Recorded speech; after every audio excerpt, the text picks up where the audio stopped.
Welcome to Mental Healthy, the podcast where we share stories of the professionals and experts worldwide working in the mental health field. Here's your host, Dr. Kenyon Knapp. Well, welcome everyone to the Mental Healthy Podcast. I'm glad to have you with us here today. I'm starting sort of a little bit of a new series right now, which I'm excited about. You all know that we've interviewed all kinds of neat people with all different topics. And recently, I was thinking of all of the professors here at Liberty who do all kinds of neat things. And one of the things they do is a lot of scholarship. And so, welcome to the podcast, Dr. Ginny Cashion. Thank you. It's glad to have you here today. And I'll hold it up to advertise it. Dr. Cashion wrote a book here, Lifespan 360. And I see you're on the third edition as well, and you have some other authors. Why don't you just give us a little summary about your book and how did you come to write this book? Sure. So the first three editions, actually, I was an editor. So Okay. I started, it was interesting, back in 2015, I'll give you a quick background. I was working as a subject matter expert in our online program, searching for a developmental textbook that provided some degree of neutrality, at least in terms of looking at human development. Couldn't find one. So I went to our publishers and I said, can I at least add some notes to say, hey, there's another perspective to consider here? Got a flat no from everyone I talked to. And I was honestly getting a little bit discouraged. And, you know, as a Christian here at Liberty, my life is about prayer. And I just said, Lord, this doesn't seem right. You know, what can I do? And strangely enough, our instructional designer had a connection with a publisher who contacted me and said, hey, we will give you a textbook to work with. You can take out anything you want. You can add anything you want, and it will be whatever you want it to be. And honestly, I didn't believe him. And I questioned him really closely. I said, so there's not going to be an editor who says you're politically incorrect. You can't say that. And he said, no, whatever you want will be there. And to be honest, I didn't believe it.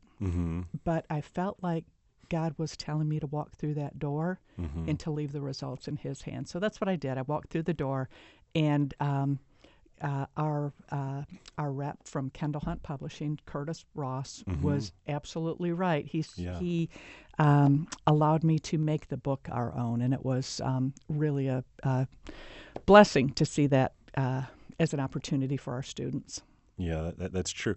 You know, it's funny, I'm in higher ed now with you, but it blew my mind. I just thought in the past that, well, if you write a book, it has to be everything is all brand new or something like that.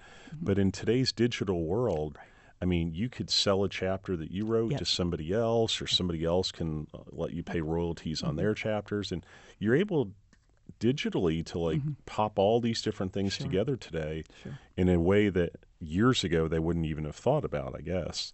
Yep, that's right. So we have taken it and gone from this collaborative piece initially to where the fourth edition will be out, I'm guessing in the summer of 26. And it will be entirely original to myself and some assistants that I have helping me. Wow, that's exciting. Yeah. Now, I've lived long enough to know that writing a book like this, like I said earlier, y'all, I mean, this is a 555-page book. I mean, this is a big old hoss. Doing this kind of scholarship takes a lot of work. And, I mean, it's quite an undertaking. Why did you say yes to such a big project like a textbook? Honestly, I didn't know better. I didn't realize what I was getting into. And also, you know, I credit, Dr. Falwell. I was a student here at Liberty as an undergrad, and he encouraged us to dream big and that we serve a God of the impossible. And the verse that kept running through my mind was from Amos, I'm not the prophet or the son of a prophet. I was not, from an academically oriented family, but I was from a family full of faith. And the words of my mom kept echoing in my mind. She had already passed away by the time I had this project. But her mantra, her life philosophy was, if God opens the door, you better walk through it. Mm-hmm. And so that was my driving force. My family came along behind me. We ate a lot of cereal, a lot of toast. Mm-hmm. My husband was supportive, but it was difficult. Yeah. It was very difficult, but we got it done. Yeah, definitely. So you said the 4th edition is coming out next year? Hopefully so, yeah. Okay. That's great. I know publishing stuff, you never really know. True. But that's exciting, really cool. So I see here the subtitle is Lifespan 360, Christian Perspectives on Human Development. And so you're saying that really there's not a plethora of opportunities or resources when it comes to Christian books in regards to human development. Right. So. Or even a part, this one definitely is written from a Christian perspective, but even, as I said, not even a neutral perspective. Yeah. Not even a complete perspective. So what you generally see in a developmental book is biopsychosocial perspective. We look at the biology of development. We look at what's going on with thought processes, emotional processes, social processes. But spirituality is almost always left out or barely mentioned. So what I wanted to do was to look at spirituality, because even secular writers will recognize that spirituality is a part of who we are. So we are not just biopsychosocial individuals, we're biopsychosocial spiritual individuals. And that's not a Christian concept, that's a human concept. It is, yeah. So that what I did was I went through each lifespan, each developmental phase, and I said, how is spirituality involved here? Even prenatally. We know that prenatal development is impacted by so much that goes on outside the womb.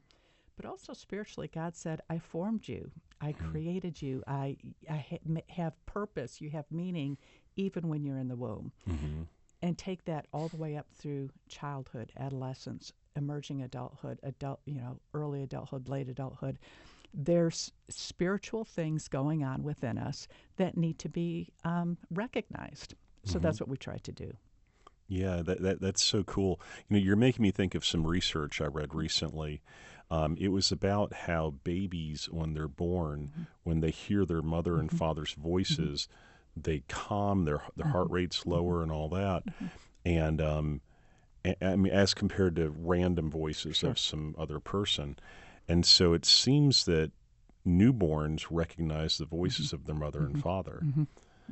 And I think of the spiritual implications of that too. Like if our heart rates and blood pressure and all that calm when we hear our parents' voice, how do we react when we hear God's voice?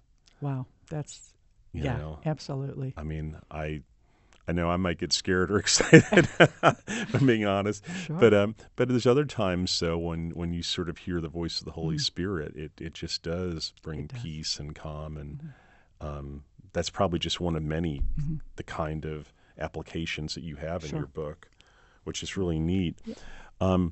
Now, like I said, I've been teaching in the mental health field for a few years, the same as you, and I know there's many developmental psychology books available. So why would you say this book was necessary per se? I mean, I know you said that it's a lot of books don't have the spiritual component. Are there other pieces that some books are missing? Yeah.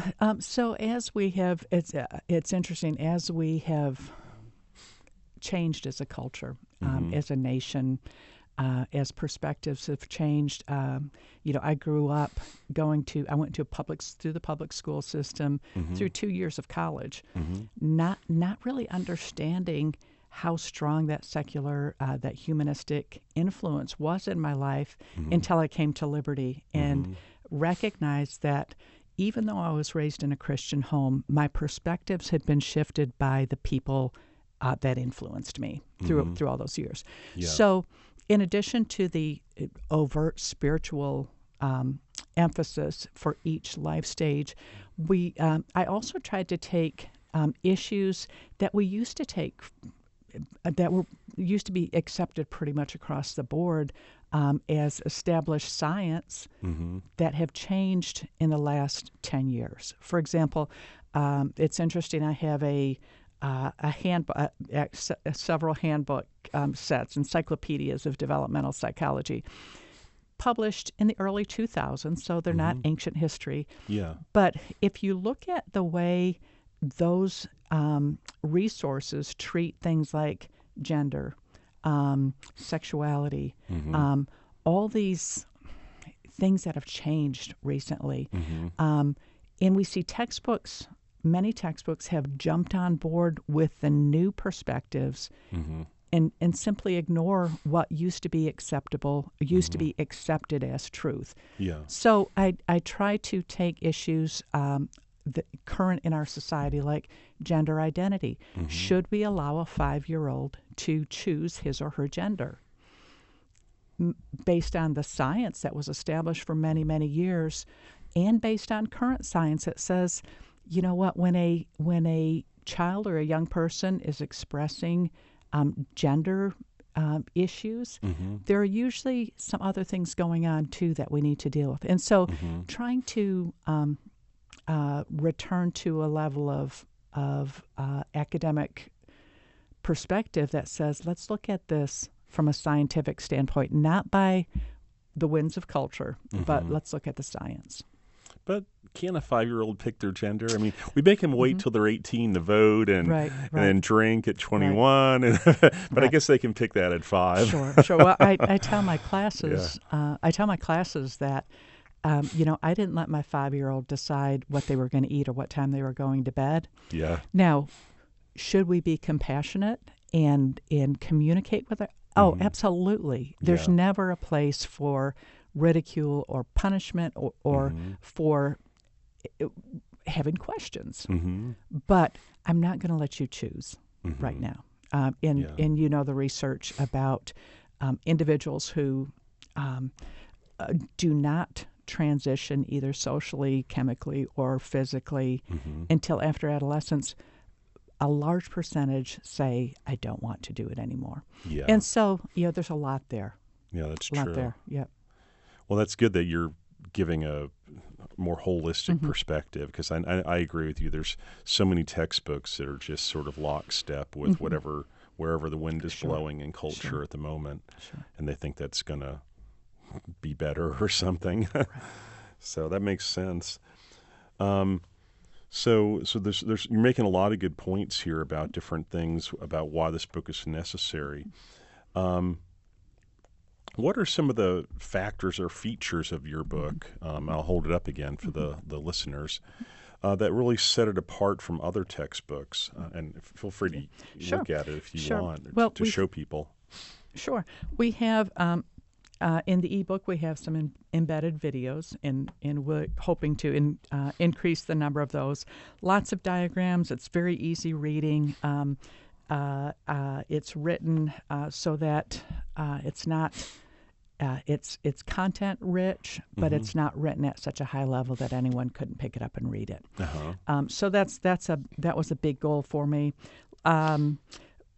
We have features in the book like I call them internet field trips. Yeah. Lots of links where you can go and explore further if you want more information. It has resources for instructors. Say if someone wanted to adopt this to use in their at their university, there are PowerPoints, test banks, and that sort of thing for instructors also. We also have a few features in that called Here's the 360. And so what we do with that is kind of look at issues from all sides and say, you decide. What do here are all the facts. So it's not one-sided. I don't have an axe to grind. Here are all the facts. Now you decide. And encourages students to use critical thinking skills. Yeah, sort of having a marketplace of ideas in the way that you write a textbook. Sure. Yeah, that's cool. And as I was reading about the book, too, I noticed that you don't shy away from a lot of topics that are awkward or maybe controversial either. I mean, some people maybe stereotype that about Christian books, that they're a little more milquetoast or something. But, I mean, you get into a lot of delicate issues like end-of-life issues developmentally. What are some of the issues developmentally you get into with end-of-life? Yeah. So the issue of assisted dying, assisted suicide is huge. And we have a pretty extensive section about that already, and plan to expand that even more, because that really that industry is developing quickly. So end-of-life issues, euthanasia, what do you tell children about death? How do adolescents react to death, and so on? And so, trying to deal with things that are a little bit more difficult. When I was researching for that chapter, it's interesting you bring it up, I interviewed a theologian and I think she's a nurse practitioner who specialized in training nurses for hospice care and situations like that. And it was really fascinating to talk to them and say, what's okay? You know, can I choose to not receive treatment, or is that a form of assisted suicide? And so really interesting information on that sort of thing. Yeah, I know there's so many angles to that too. Like I was reading recently about a lady in, I think it was the Netherlands, and she chose to commit suicide, or a doctor-assisted suicide, whatever you want to call it. And she was in her mid-30s, and the article I read said that she didn't have any terminal illnesses. She had didn't have cancer, or anything like that. And she was just depressed, and she thought, well, maybe my depression won't get better. And so she decided to end her life, and she did. And I thought, oh my goodness. I mean, here we are in the mental health fields, and depression is the most common issue in mental health, and anxiety is close behind, and they sometimes flip. But I mean, if depression's the most common thing, and then people just decide to end their life with doctor-assisted help, we could have a lot of people, doing that. And of course, we know, being in this field, that there's a lot of evidence-based treatments for depression that help people have a very satisfying life. But if they're not made aware of that, and they're just told, hey, take this arsenic pill or whatever it is they take, I guess they could not have that information and then make a decision that ends their life. Sure. So. Yeah, and we talk about that a little bit, and there is a can I take a break a minute and look up his name? Sure. Pause. Brilliant writer. I'm going to have to throw my glasses on it. It's Ryan. I want to say Ryan White, but I want to make sure I get it correct. Sure. And he's written a lot about, and I think he's at UVA. Yeah, we're going to splice this out. Yeah. All right. I'll do a little intro to it when you find it. He talks about, the idea that compassionate care is so much better than, euthanasia is presented as the compassionate alternative. Yeah. But it's, that there's more than one kind of compassion, right? Yeah, yeah. All right. Ryan, where are you? He'll show up. Yeah. Ryan Anderson. You can Heritage Foundation. If you want to reference it or whatever. Oh, okay. It's okay. All right. So as I was saying, there's starting up again. 3, 2, 1. So as we were just saying, there's that lady in the Netherlands who all she was aware of was, I'm depressed, and so now I'm just going to end my life, and this doctor helped her kill herself. Do you present any other approaches to people who are in that situation? Sure. So the assisted suicide industry, really, or perspective, presents that option, doctor-assisted suicide, as the compassionate cure for people who don't want to live anymore. And whether an individual has a terminal disease and they're facing lots of physical pain, or they're suffering emotionally with depression, anxiety, all these kinds of things. There is another alternative to saying, let me put you out of your misery. There is another way to, we have thousands, probably millions of counselors who say, I'm skilled in helping you through this so you don't have to suffer. And so Ryan Anderson has spoken about this compassionate alternative to euthanasia.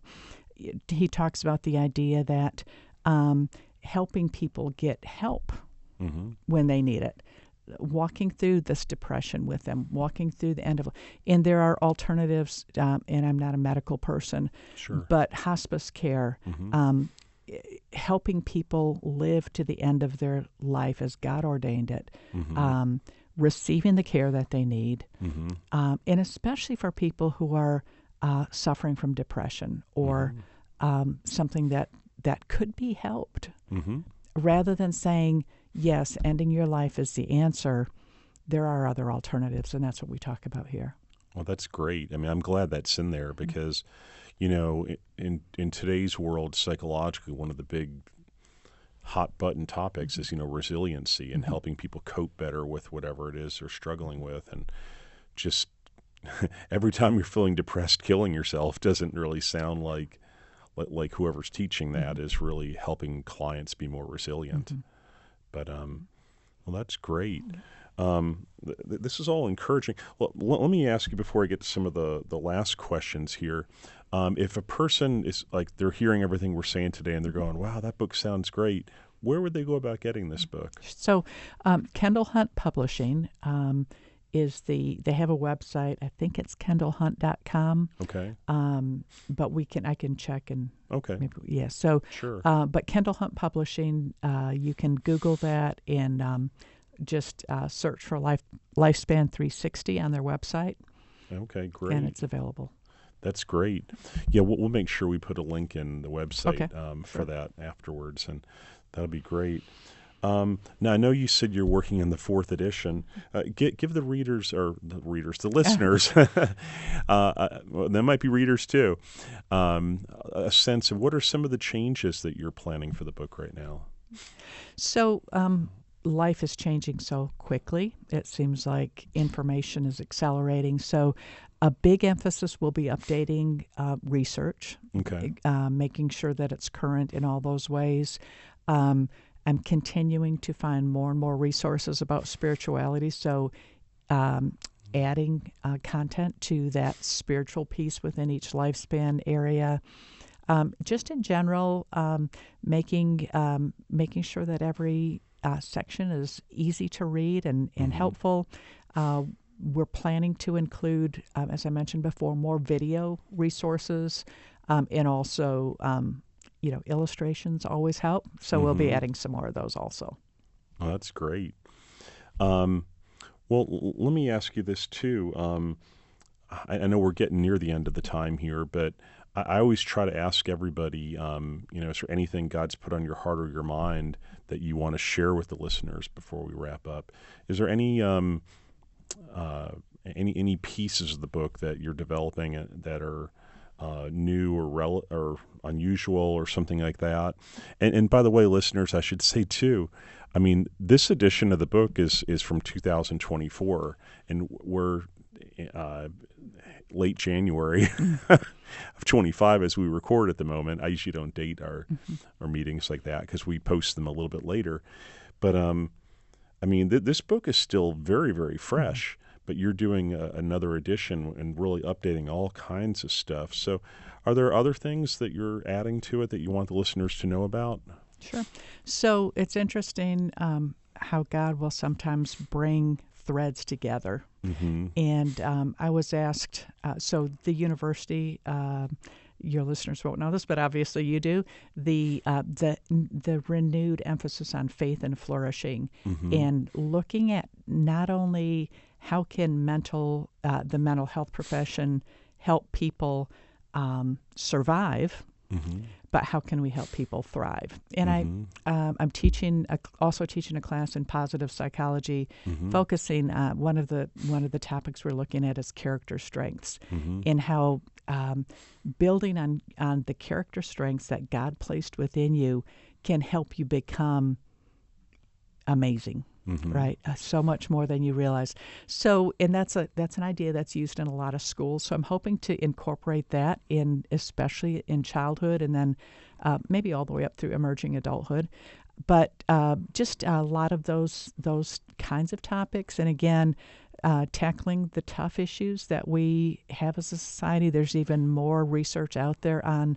I keep going back to gender identity because that's been such a hot button issue for and parents want to do the right thing, right? And so maybe even a resource for the parents. But just, the idea that I love the integration of psychology with a biblical worldview perspective, because I tell my students all the time, and my husband says, you've got to copyright that and write a book. I tell my students all the time that psychologists are running to catch up with Scripture. Because there's so much that Paul, David, Solomon, Moses wrote about that is relevant to what we're studying and what we are, quote unquote, discovering in psychology now. So incorporating many of those threads and concepts also. Absolutely. Well, that's what Liberty is founded on, isn't it? I mean, really sharing with students those foundational truths that God's revealed to us, and it is concurrent with research and things that we discover in science per se, because truth is truth is truth. True. So, well, this is great. So, everyone, there you go. Lifespan 360 with Dr. Ginny Cashion here at Liberty University. Great book. New edition coming out. I hope you all will check it out. Go to the website. We'll have linked below. And you use it at college level, but there's even other age groups that could use it as well for different things, I'm assuming. So, well, that is great. Any final thoughts on your heart or mind? Wow, I'm just thankful to be a part of Liberty. Thankful. Thank you for inviting me to talk here today. Oh, sure. Just want to encourage folks that are in the field of psychology to not feel like sometimes we're caught between the middle, where our Christian friends kind of look at us sideways and they're like, really, psychology? And our secular friends are looking at us saying, really, Christian psychology? But it's a perfect place to learn about the God who created us as we are. So I guess that's the main thing, is just I love this topic, and I love the fact of being able to teach how God created us and how we can best develop. Absolutely. Well, that's great. Well, I tell you, everybody, we've got a gold mine of people here at Liberty, just like Dr. Cashion, who are just passionate about all this. They've, been teaching these subjects for years, very informed, and so I decided I couldn't hold back from our listeners some of the scholarship that you and others are doing, and so it's informative for y'all. It's so holistic, much more so than you're going to get in a lot of places. And it's very fresh. I mean, I'm excited for you about having a brand new textbook. That is really exciting. So we look forward to you all checking out the book. And thank you for being on the podcast today. I really appreciate it. And everybody, we'll look forward to seeing you next time on the Mental Healthy Podcast. And thanks so much for joining us. Thanks for listening to this episode of Mental Healthy. If you want to hear more episodes, please hit the subscribe button wherever you get your podcasts, and head to linktree.com/mentalhealthypodcast for all of our social media platforms with the latest mental healthy content. If you have a story to share that relates to what we discussed in this episode or any other episode, please contact us at mentalhealthy2020@gmail.com. That's mentalhealthy2020@gmail.com. Thank you, and God bless.